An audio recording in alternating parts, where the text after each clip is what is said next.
the Innovation and Diffusion podcast. I'm Ruveyda Gozen, and today we have a fantastic guest, Salomé Baslandze. Welcome, Salomé. How are you doing? Hello. Thank you so much, Ruveyda, for inviting me to the podcast. I'm thrilled and happy to talk today.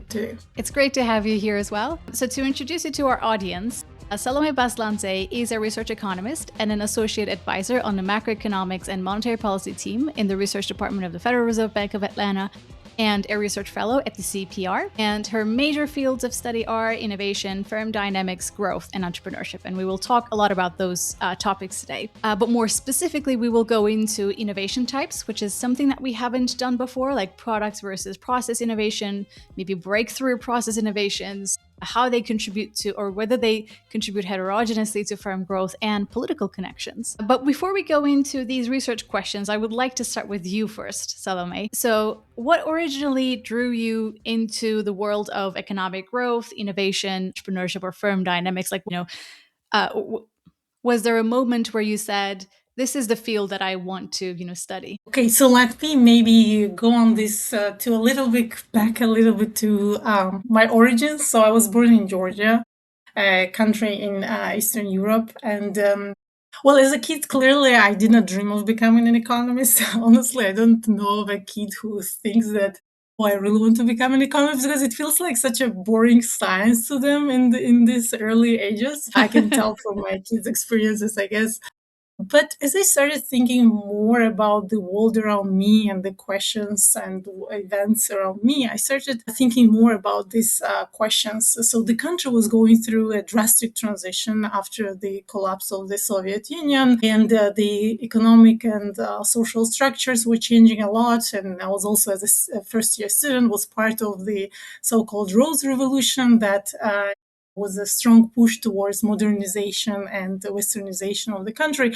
So a lot of things were changing around. And when you grow in that environment, you can't help not to think about these questions of like how different institutions, policies, they drive completely different outcomes in different countries. Some societies, some countries like grow and prosper, others, they are stuck. And so what drives these differences and how growth is shaped by individual and policy outcomes, that nature led me to these kind of questions about, growth.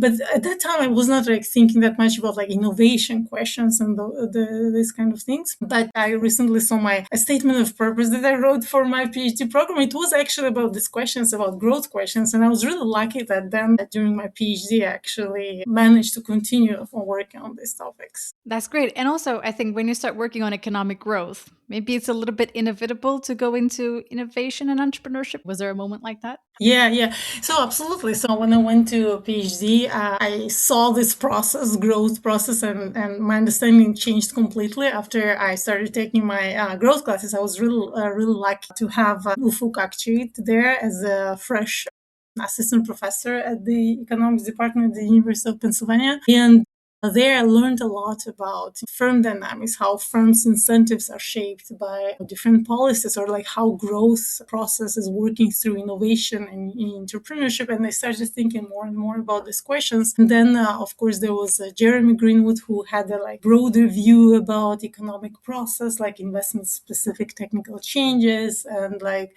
how financial development and growth interact. So there were so many like big questions in growth and innovation from different perspective, data and modeling, that this really became something that I was really inspired by and continued working on. Very nice. They do have some impact on the students that they work with, work together. Absolutely. I think the reading group that we had in first years was really influential for many students, for me as well. It helped a lot. And then throughout, we continued interactions and also working on projects, and new generations of students came in. So I know that Ufuk was also your first guest in the podcast. So we continue pushing this direction, and I'm very happy to be able to work with them. Before we switch to research, just one more question. So you were a faculty member at the EIEF, and then you switched to the Fed in Atlanta. So if you were to compare them, for PhDs candidates, for example, like even not for PhD candidates, I think for anyone who might want to switch from academia to such institutions, or maybe reverse, I don't know. But how would you weigh the advantages of, of each? Yeah, so it's a good question and something that it's early on, and for PhD students, I think it's important to kind of know differences or like get insights or similarities. I think because for me, it's a lot. There are a lot of similarities. It really depends on individual preferences and types of questions they are working on. So for me personally, these both worlds were really like interconnected, and I felt like well in both academic institution and policy institution. Because the types of questions that I was asking in terms of research, like productivity, growth, how firms operate, these questions are very important both in terms of research and academic world, but also for policy, right? To understand how the growth process works, how the economy functions. We need to understand these questions. So in a way, there is a lot of overlap in terms of what you do intellectually. But the key difference is that, obviously in universities, you teach students. In the institutions like the Fed, for example, you try to kind of distill what you learn from your research and kind of relate your research toolkit to more policy relevant questions and be part of the policy discussions, basically. To me, it was very actually advantageous as a researcher and economist in a general sense, because I started like connecting to broader questions that I was not necessarily thinking about when I was working specifically on my field.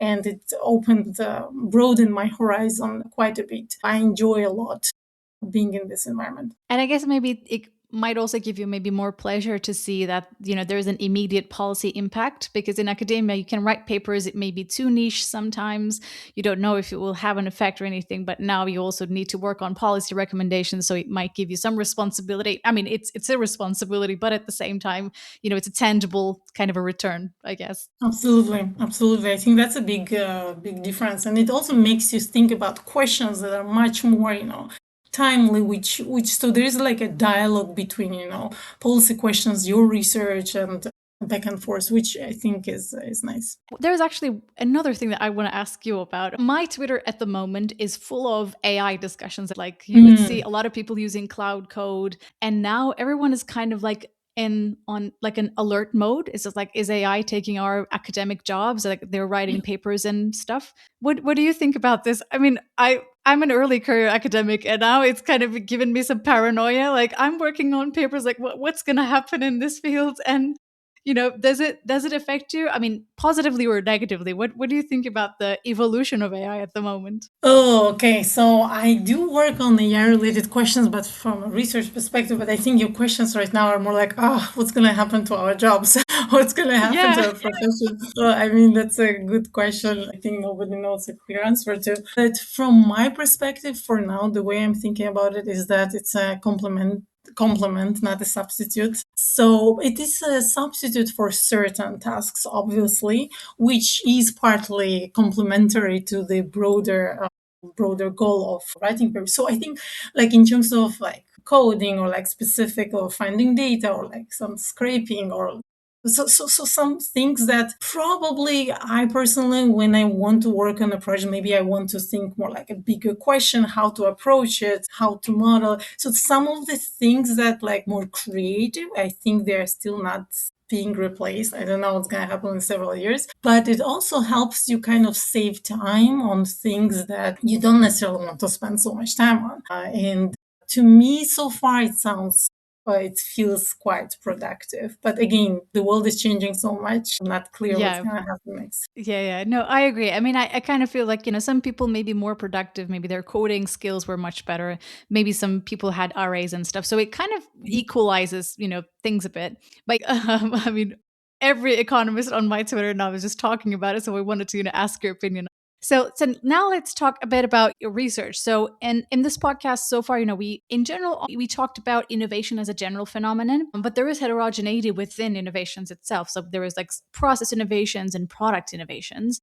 And you have a very recent publication titled Foundational Processes and Growth with your co-authors, in which you discuss, these differences in innovations and how they contribute to firm growth. So So let's first talk about, what products and process innovations are, and then maybe we can switch to what you mean by foundational processes. Yeah, so as you said, often economists and also policymakers, like when they design policies, they talk about innovation as one thing.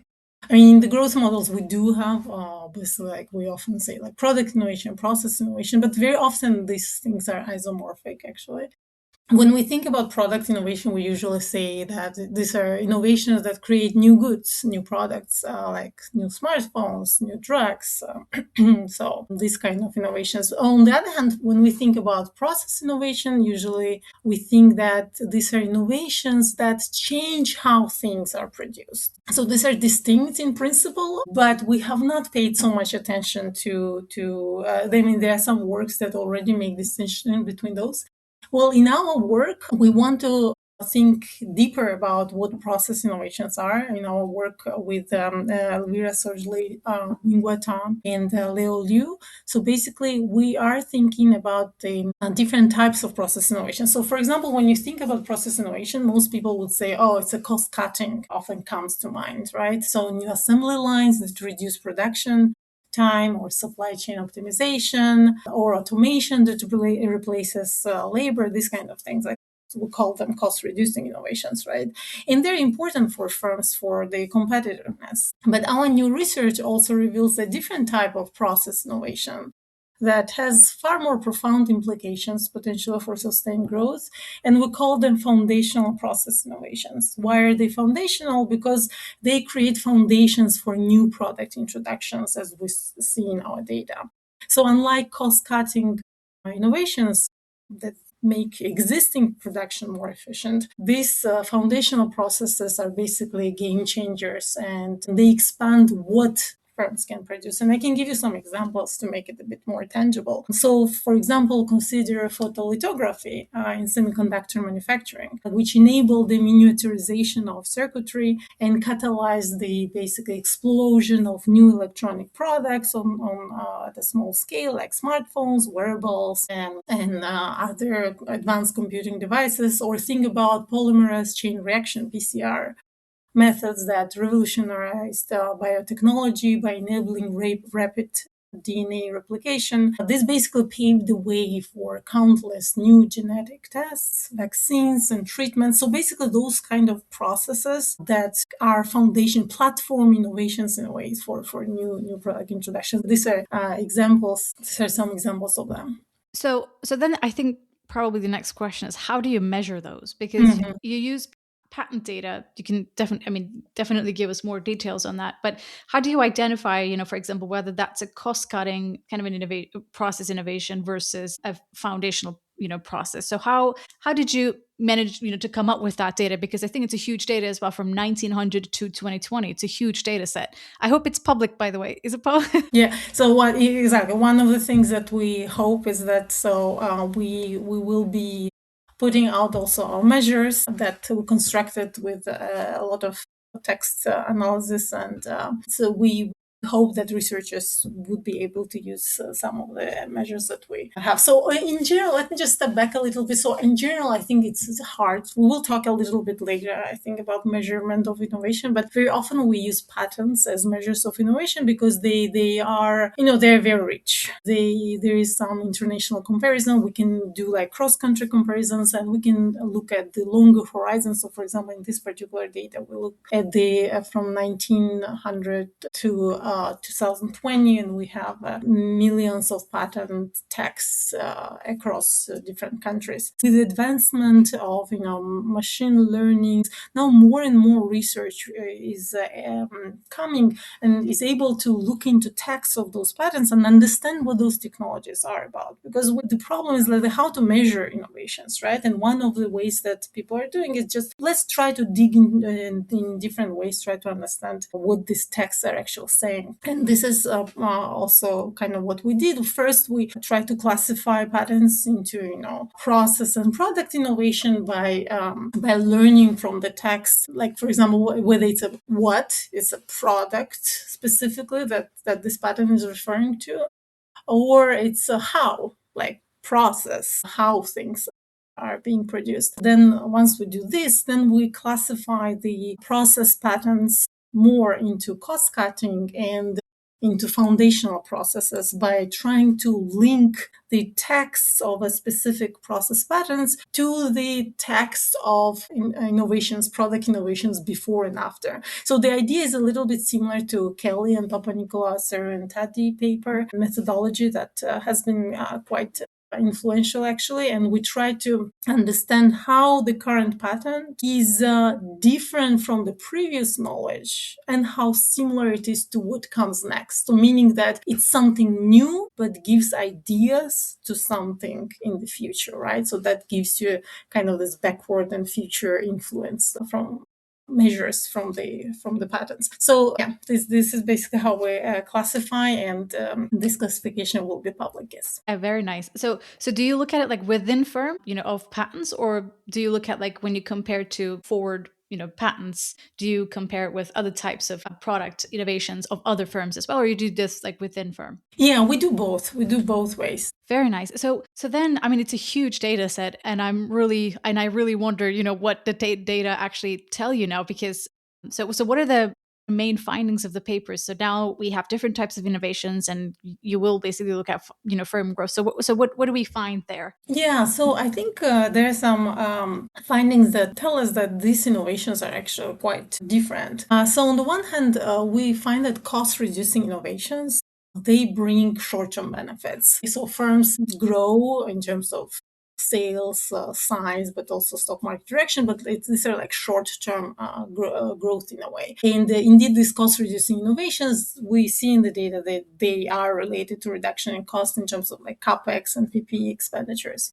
But foundational process innovations, they act a bit differently. They are linked to more sustained growth in sales, employment, or stock market reaction to patent filings. And we find that most of that growth linked to this foundational process innovations actually comes because these process innovations open up new product introductions. So there are a lot of new product introductions that are linked to these process innovations, and we see this in the case of patents, but we also look at the FDA drug approvals and look at the links to patents, and we see that those products that were based on foundational process innovations, that they generate much more sales, drugs are much more valuable, and generate better outcomes. In these foundational process innovations, we also observe that they are linked much more to scientific knowledge. They are basically linked more to basic research. And importantly, at the aggregate level, it also matters, it seems. There is a correlation between foundation innovations at the country level over time and the aggregate TFP growth measures. We find that this foundational process innovations are the biggest predictor, correlates with the aggregate growth performance. And we're talking about the US, by the way. So a lot of the analysis at the firm level is for the US, given that we also complement the data with composite public level data sets. But the cross-country, and we also do some cross-country analysis where we look across different countries. Very nice. So one thing that I wonder, about this relationship between, sustained growth through foundational process innovation and introduction of new products. So first, like, which type of firms do such type of implementations? Second, do they, for example, where does the need come from? Like, do they want to actually introduce new products, and then that's why they try to come up with a more like a foundational process innovation so that they can introduce those products?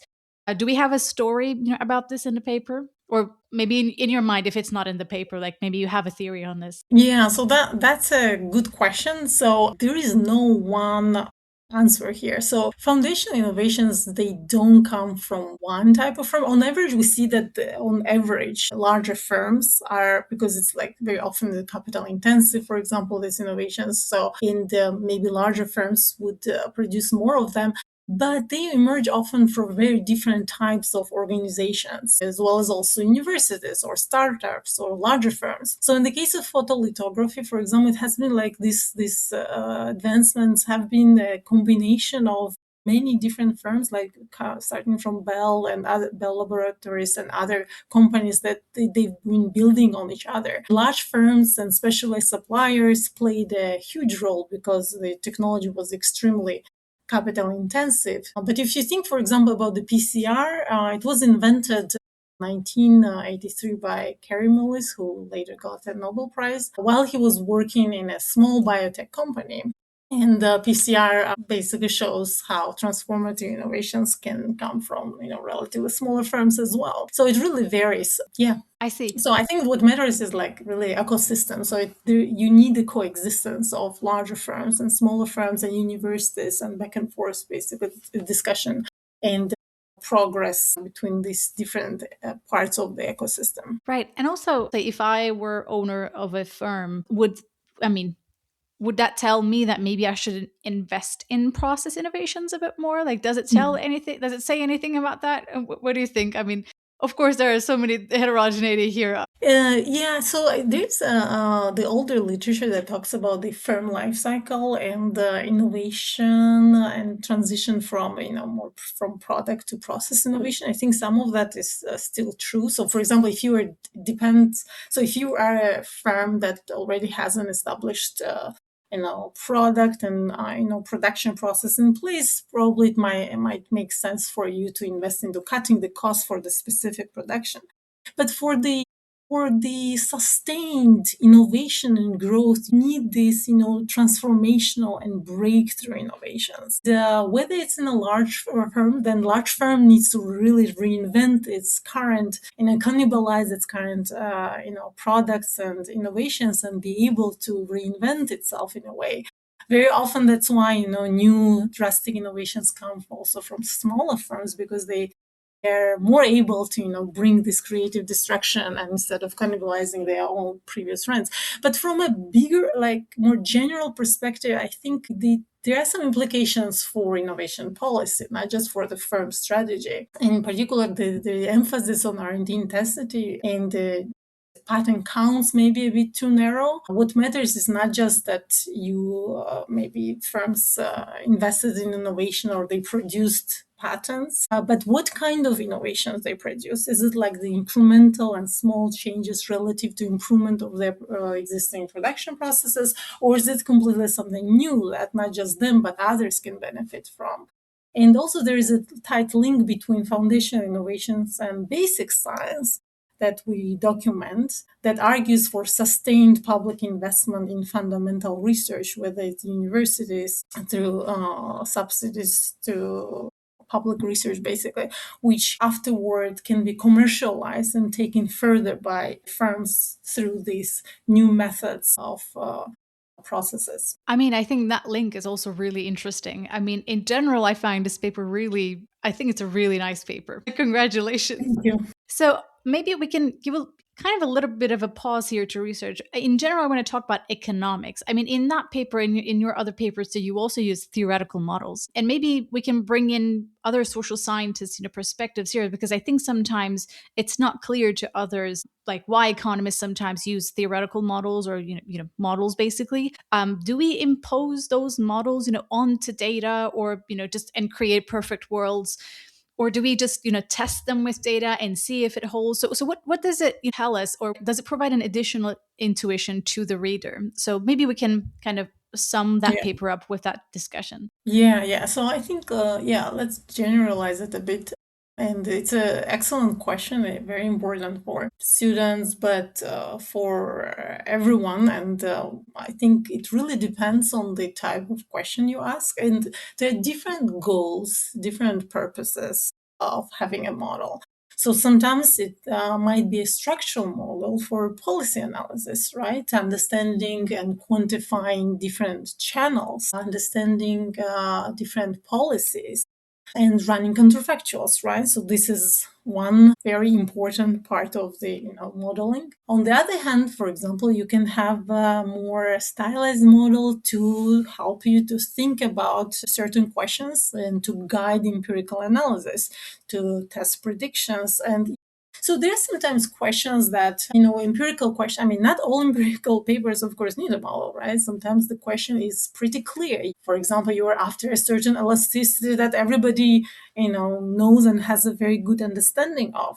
And with a smart identification strategy, you want to get to it. But in other cases, maybe you document some facts and find something that needs a little bit more intuition to kind of pull together and create a one big picture through the lens of the model. And in a way, I think the model helps to validate, but also generalize some of the mechanisms that you find, or like findings that you find in a specific setting empirically. Because, like, let's face it, I mean, we can never generalize all, like, what I find empirically, right? But if it also makes sense theoretically, I think it creates a good intuition and sound, well-rounded paper. So in my way, in my understanding, this dialogue between data and model is very important and helps a lot. So since you also mentioned that, there are large firms in this ecosystem and there are small firms and they coexist, but there is at the same time, there's a market power aspect of it, and the relationship, for example, between firms and political figures or political institutions. Those connections might maybe affect innovativeness. And so what do you find in your studies? Let's start with that first. Yeah, so let me focus on a study together with Ofukakchik and Francesca Lotti, where we studied firm-level political connections and implications for firm dynamics and innovation in the case of Italy. So I guess big question is like in growth, we think that innovation and growth for the economy to have a sustained growth, you need efficient reallocation of resources. Stale ideas, you want to be replaced by new ideas, so-called creative destruction, right? Gale of creative destruction. And very often this means that, you need new firms and new entrants to be able to replace existing incumbents who are slowing down on innovation. And in our models, we often think that there is like this process of creative destruction is frictionless. But that's not necessarily the case. And larger firms, when they may slow down on innovation for various reasons, they have now more power to be able to affect potentially through their actions how this process of relocation happens. And one of those actions might be the ties to political system. And in the case of with our paper, for example, well, in general, it's hard to like measure this at the large scale. The Italian context was good because we were able to connect basically data from the social security data on basically all the firms in the Italian economy to the data on whether local politicians were employed in those firms. Okay, so that gave us one of the measures of political connections. So what we saw in that project is that we dubbed it leadership paradox, and in particular, we see that larger firms, as they grow, they actually slow down on innovation, both in terms of the patent metrics in the on our R&D, but on the other hand, they increase their reliance on political connections. Okay? So they are more intensely engaged in political connections, but at the same time, they do less of the innovation. Well, on the one hand, these connections might actually help these firms to alleviate certain friction. So, for example, if there's like red tape, bureaucracy, it kind of helps you to alleviate something that probably should not be there in the first place and harms the economy. But on the other hand, the problem might be that if the current incumbents are disproportionately favored by political system, and if there is an unfair competition between potential entrants and existing incumbents, that might be a problem for the economy, right? And indeed, we find that with political connections, firms grow both like in terms of size, but not in terms of the productivity, neither in terms of more innovativeness. But on the other hand, it limits competition. It limits the entry of other firms in the market. And that's something potentially detrimental for the economy. Yeah, and I kind of feel like sometimes, well, it's not a paradox actually, but that cycle is really, I don't know, it makes me feel a bit uneasy. Competition, innovation, these are important aspects for economic growth and consumer welfare, etc. But at the same time, with innovation, you can grow, you can have bigger market power, and then if the competition authorities aren't actually taking actions, that can lead to very detrimental consequences. in that regard, I want to, ask you about maybe the role of competition authorities a little bit. Like, for example, in the past, we see, for example, 19th century, like late 19th century or 20th century, you would see a lot of horizontal mergers, which actually kills competition quite a lot. And competition authorities may pay specific attention to these type of mergers, for example, or acquisitions. But at the same time, now we talk about, there are large firms, really big firms, but now the startups are actually being taken over. So how hard is it to detect these, in your opinion? And would you like to have any say on how to detect these, or whether, like, how it's going at the moment? Yeah, it's you highlighted it well. It is quite challenging for policymakers, especially now in the digital era, when it's these startups, they may become like very high value very quickly, right? So there is some idea in a startup that, I mean, if you think about from the static perspective, on like HHI index, or like current concentration. So if you buy out a small startup right now, it may not appear as if you are like, if large firm buys out the startup, as if it crosses this, HI threshold, after which it's considered to be like anti-competitive. But the idea in that startup may scale up so quickly that it might have become a competitor to the existing incumbent in, I don't know, several months or years, right?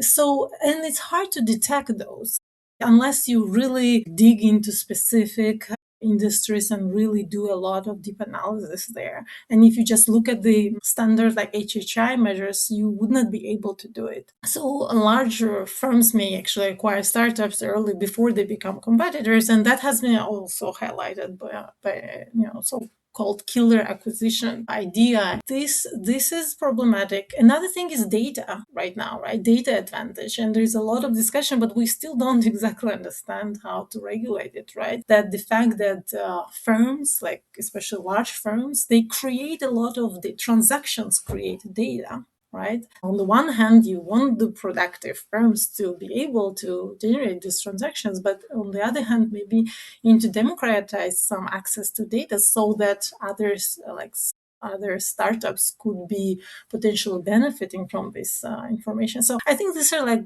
big questions. The problem is that data on data is also quite problematic to get, and something that I've been trying to do with my co-author. But these are questions that are still open. Yeah, no, you're definitely right. I think these are really important perspectives, actually. So let's finish up the research part of the episode with the question of what you're currently working on, and whether the gaps in the literature, what you're planning to work on in the future. So can you tell us a bit about that, and then we will switch to the cheesy questions. Sure. Well, I think there are many important and exciting questions in our field, especially with the expansion and availability of new data sets that you can combine with different ideas and models. I think it's a very exciting research field. So PhD students listening to us, I think that's a good field to hop on. Going to some of the discussions that we had, I think we talk a lot about innovation, but the fundamental question is that, like, how to measure innovation. We don't have measures of innovation. We talk a lot about it, but we don't have good measures. Often we use patents, as we discussed, there are a lot of good reasons for doing it, but at the same time, there's a lot of discussion that patents are used strategically, right? Then how are you making distinction between, patent is an innovation, or like it's a strategic thing, right? And because ultimately what we care about is not necessarily patent, but what consumer is getting. Is it getting a better product? Is it getting a cheaper product? So how does this translation from the research and patents into innovations, tangible innovations on the market? How does that work? Something that we are trying to explore with my co-authors, Sarah Ruveyda, David Argenta, and Doug Hanley. And so there we're of course, we're constrained by the data, but the specific data on consumer products, we measure the product introductions and we link it to patents using, again, text analysis. And there we see, again, this idea that larger firms, they tend to use patents much more, but it translates less into product introductions on the market. Again, telling us that potentially there is some strategic component that comes in with the market leadership. Another question that is, I think, very important is the diffusion of ideas. That's why your podcast is called Innovation and Diffusion, right? And how are ideas being diffused? And I think the big part of it is through labor market and through people. People have ideas, and very often ideas are not confined within firms. So thinking about, how ideas travel together with firms and understanding where do those superstar firms with amazing ideas are coming from. We, in our work with surely we're talking about entrepreneurship through mobility of inventors and spin out creation. We show that this is an important part of the productivity growth process.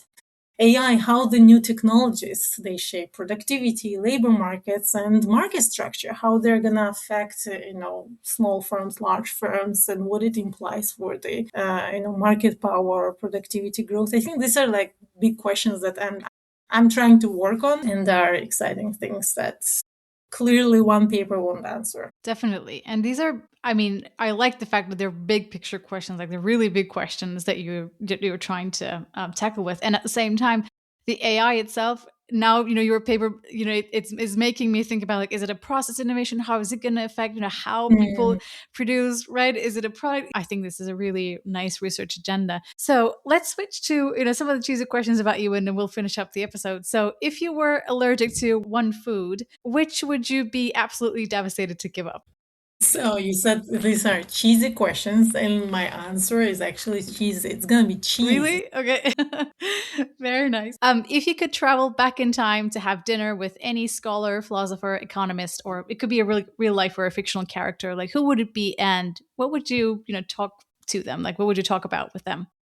Yeah, so I think especially for this podcast, I have to say I would be interested in talking to Joseph Schumpeter, who coined the term of the creative distraction, as we know. I wonder if that's something that he envisioned, how his ideas would be, reshuffled in future research. But I would actually ask him whether today's large tech firms are engines of innovation or barriers to it, and how to regulate some of these questions that you've been asking me. I would rather ask Joseph Schumpeter. The father of, yeah. But anyways, so if you had not become an economist, what career path would you choose and why? That's a hard one. So sometimes, even now, I'm thinking like I'm really interested in neuroscience. So I wish I like understood it, and maybe studied it, or some questions related to psychology. But these are, like now recently I started taking classes in table tennis. I got very excited. So maybe I could have been, a ping pong player and be on the Olympics if I started earlier. Yeah, so I don't know, there are so many different paths. You were so fond of it then. Yeah, no, I mean, I love that answer. So now, like, I have some never have I ever questions and we'll finish up. So, never have I ever had a paper idea at 2 a.m. that felt revolutionary at the time, but then stopped, pursuing it. Yes, for sure, for Okay. sure. And since then, I have now the following rule. So I need to write down some ideas and not to think about them for a while, and then come back and read those ideas, like, I don't know, a couple of weeks. And if they still sound revolutionary, I may work on them. But if not, most of them don't actually sound again revolutionary. So then probably it's not worth continuing. Never have I ever completely rewritten a paper after a referee report. Yes, I have done it. Yes, sometimes probably it was improved the paper, but sometimes I also had a feeling that it's the same paper still. It just written better. Often we don't appreciate that what we write sometimes is not read the way we wrote. So it's nice to have these exercises and basically accept the feedback that we receive. But yes, it is painful very often. It is, yeah. Never have I ever had a research idea inspired by a casual conversation. Oh, yes. Yeah, for sure. I think many of them, some of them I already told you about, they all come from casual conversations, I think. I don't like necessarily following up a lot on the papers that I had, like extending them. but rather like if I'm excited about something from the conversations or something, then I start thinking about it deeper, and it may lead to some ideas. I feel like this kind of papers are more fun to work on because, I mean, if it's worth talking about them in conversations, then probably it's something that might excite other people. Yeah, I see. Yeah, no, I mean, I think bumping into each other and just, talking, it does, Exactly. create some ideas. Thank you very much, Salomé, and thank you to our audience as well for listening to us. If you have any questions or comments, please email us or please DM us. And see you in the next episode, everyone. Bye.